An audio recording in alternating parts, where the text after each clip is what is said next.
Oh, oops. Alright, so Jesus is the Son of God, space. And see, it's Son.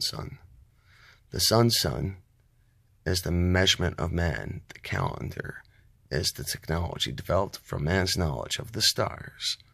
The winter equinox marks the lowest point in which the sun rises to before it appears to walk on water and climb into the sky until the next fall. Jesus is crucified and nailed to the cross.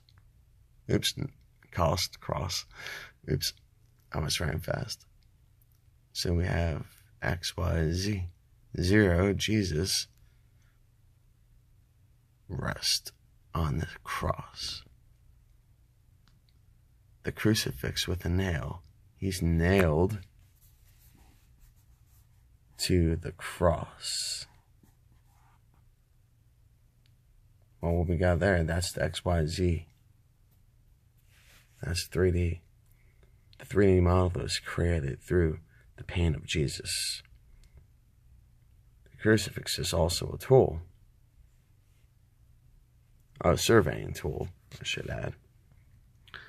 And I know that Jesus is equal to 0 because he is made of both man and God. To mathematically represent my position, I will explain the simple equation, which is no more than 1 inch long and explains our known universe in every aspect.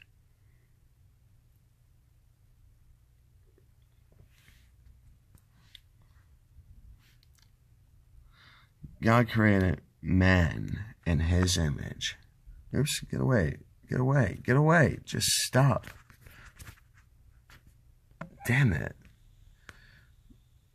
Freaking stupid button right up. Let's see if I can point to it. Right up here on my S9. Or 8. I was just looking at S9. Anyways, the online, anyways, let me stay on point. So God created man in his image. -1 plus 1. Jesus made both man and God. -1 plus 1 equals 0.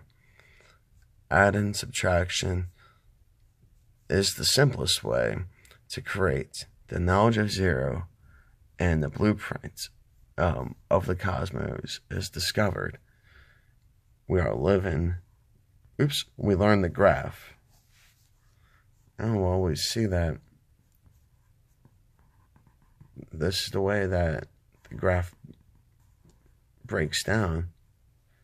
And, people might wonder, why does it break down like that? Well, I kind of explained that. But this is, and what this actually represents is, this is a 3D shape, and it's elliptical. If my writing was more precise, it would probably actually become a Fibonacci sequence, or perfectly be like the yin-yang sign, because the eyes are blueprint. But anyways, so the blueprint of the 3D world. So just because there is negative in the group, it is simply a way to measure equal and opposite forces. Oh, well, I should say equal but opposite forces.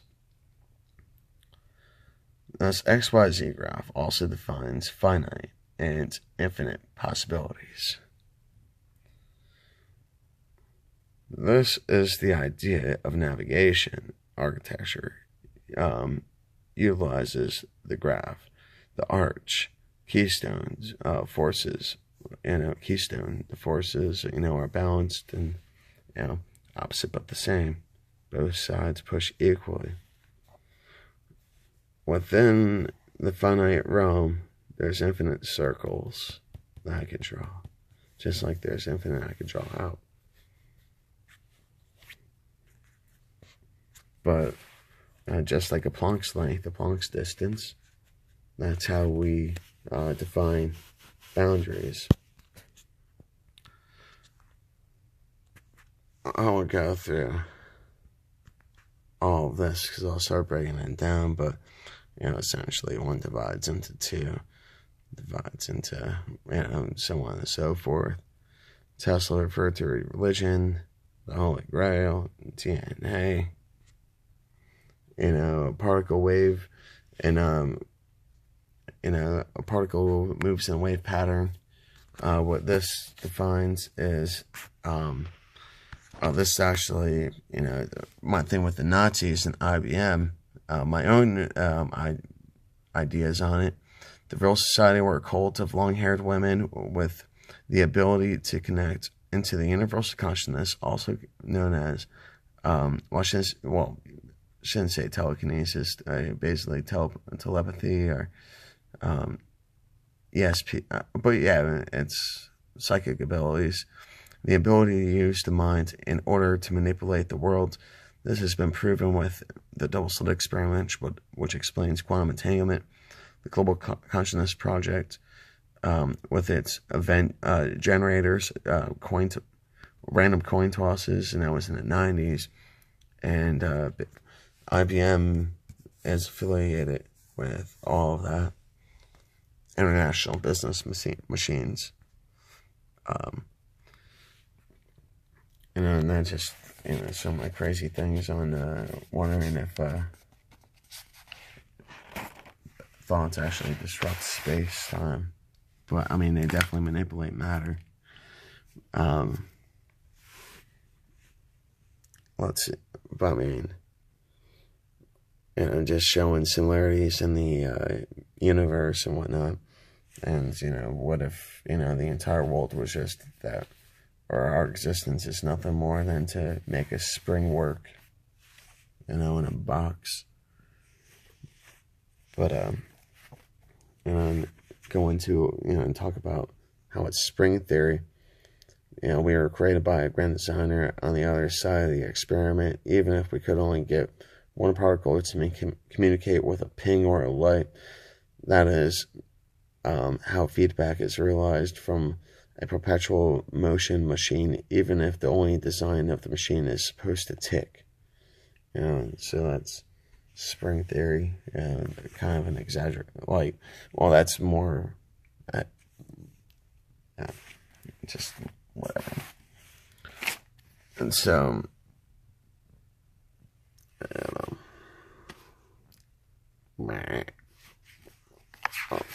I'm trying to summarize these crazy thoughts in a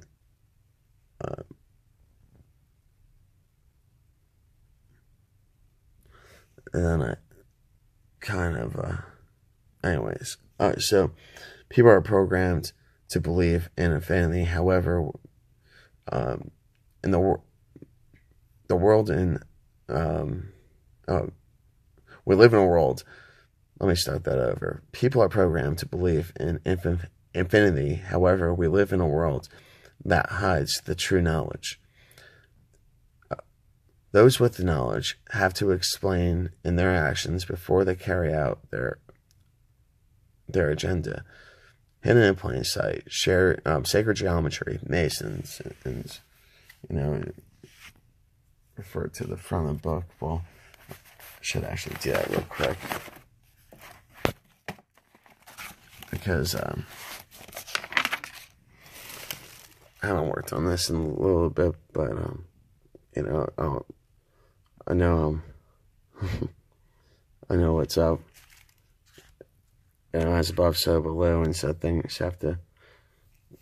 And this is kind of the revolution of things. Anyways, when we do the Arabic alphabet. And we can see this is the fall of Christ right here. And this is the G when we do the Arabic alphabet. And what it comes down to is the M and N share the same plane, and A and Z share the same plane, and M and N this is the water, because this is basically in reference to the sun. I'll show that in a little bit. And then N and Z share the same plane over here, because it's the water, as well as zigzag, nautical, and whatnot. I'm sorry. Like I said, that I'm working on this one, but the thing is, it works. What I'm trying to do is represent it in a more of a sine wave. I've got it working in both directions. I just haven't worked on it in a minute, but that's why. But A is affirmative, achievement, ascension, rising up and whatnot. But let's go back to that's all good stuff. And then here we have Adam and Adam, but I'll break that down a little bit better. And so this is, basically pretty significant worksheet right here. But as we can see, with this, we're starting to we're able to measure things, and this is a sine wave, which is about vibration, and thing is, it's double helix. At the same time,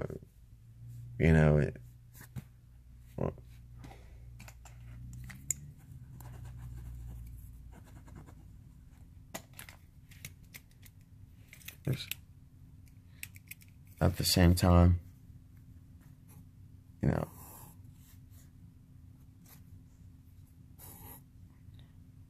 mark it off right here and right there. We got ourselves a holy grail,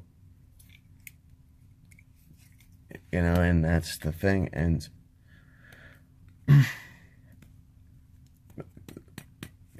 looks like the DNA, and the thing is that we're all one with the universe, and that our blood is, made up of code.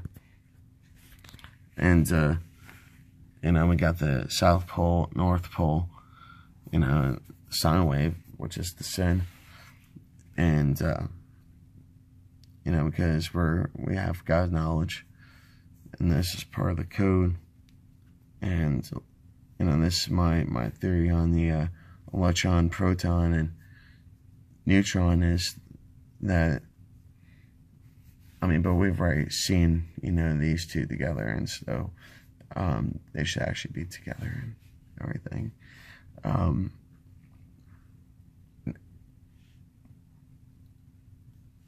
then what we got here? Oh, yeah, and then we also have, a ribbon. Right? And the thing is that this is part of the expanding universe thing, is that everything is, moving in crazy dimensions and whatnot. So, maybe we're just, it looks like we're expanding because we're over here, but it's all relative. It's all relative. It just looks like we're expanding, but we're just, from our focal point over here, because, and this could be super string theory right here. At the same time, we got Jacob's ladder. If we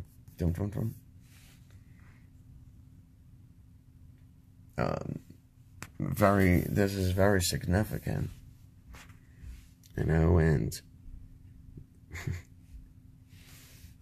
break down, how we have the hex on us, with the 666, and and I was trying to, and that's the thing, is that the Ark of the Covenant, Pandora's box, possibilities, but the thing is, with both those cases, or with Ark of the Covenant, it's nuclear energy, 0 point energy, radiation poisoning, getting burned, electricity. It's electromagnetism, which is what the Ark of the Covenant represents. I'm not saying it's a real thing, but I believe it's real knowledge. And then And the thing is, just, Earth has a platonic solid, matter has a platonic solid is a cube. And that's why we have the hex put upon us. And, let's see where we at here. And then, over here, Adam and Eve, man, woman, positive, negative. When connected, a spark occurs and life is created. Oops.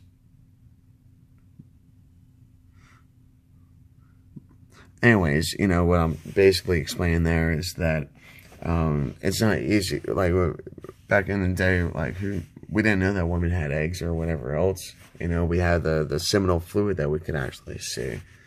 And so that's the thing, it's panspermia. That's life, creating life, breaking through, plane, and that's life comes out of the water. A woman's water breaks upon birth. And then breaking down the pyramids here. So we have the pyramids of Giza, which are lined up with Orion. Focusing on the sun. Essentially it's a clock. You just look at each one of these as a measuring device. And not only that, it's 8-sided. And I was having a little trouble trying to do that. But 8-sided. And so, we're able to get a star pattern in here, which is, creates the, so we have, 1, then we divide that into 2, then we divide it into 3, then we divide it into 4, so it's actually, 4 dimensions. I guess all things considered. If that's one way to look at it, but,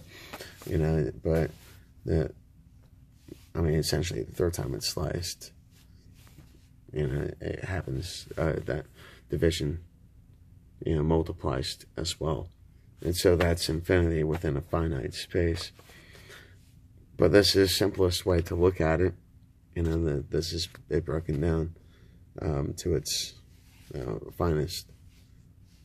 We got positive, negative, and this is, basically a clock. We're just looking at things developing momentum.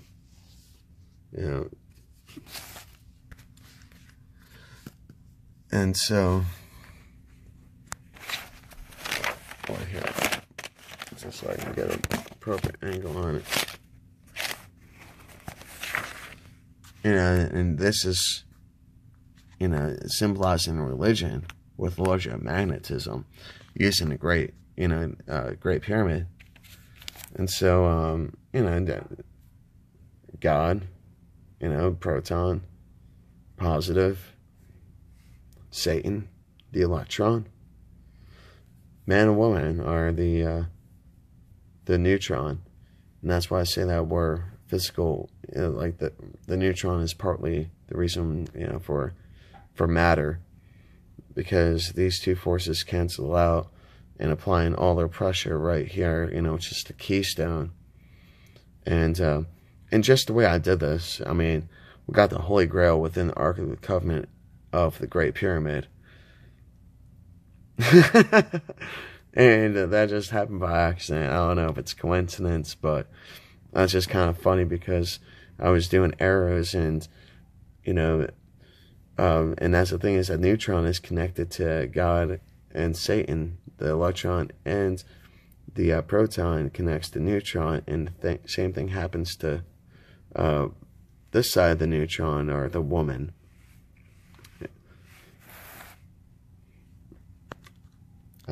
Pretty crazy, right? And then just to simplify, because I've already broken this down before, I'm trying to create nicer drafts. But we got spring, summer, fall, winter, and then spring. So there's energy in spring, propels us to the top, and then we fall down, right? And well, what's so significant about that?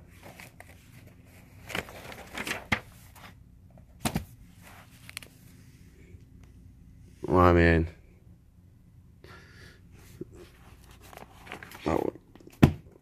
is that? Oh, here we go. And I think I'll just end it with this, because this is the Earth.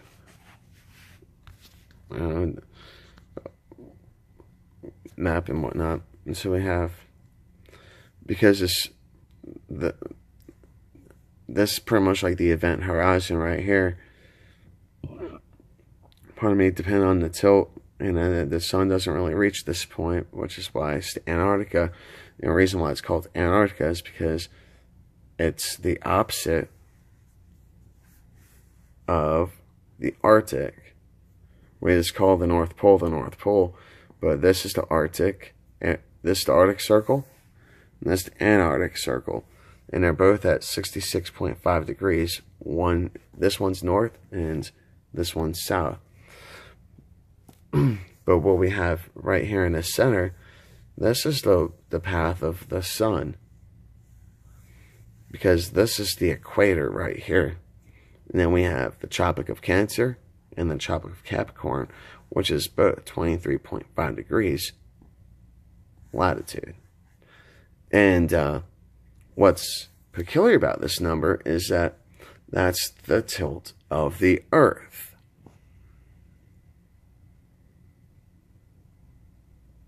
Pretty substantial information, right? This is the degrees of the tilt of the Earth. So through the stars is how ancients figured out the tropics. And by following the path of the sun, that through many years, they realized that it went on the same pattern.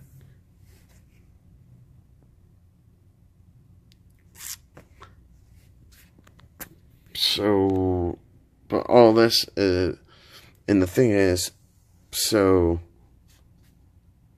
this is substantial because this is a 2D representation of 3D. And so we have X, Y, and that's part of the whole thing with the Masonic G, is because this X is the plane, Y climbs to the top, and doing the, A, B, C, D, E, F, G, H, I, J, K, L, M, N, O, P, Q, R, S, T, U, V, W, X, Y, Z, A. And that's what I'm saying, is that everything starts off, it ends at the point and then starts over. But the sun, it's resting on the cross. And the thing is that we're always just trying to find out, we're always marking it, calculating it. So, alright. I think that's pretty much enough. But that's really what it comes down to, is the straight edge. How did the pyramids get built without the straight edge? Love you all. Be safe, be kind, stay strong, and stay curious.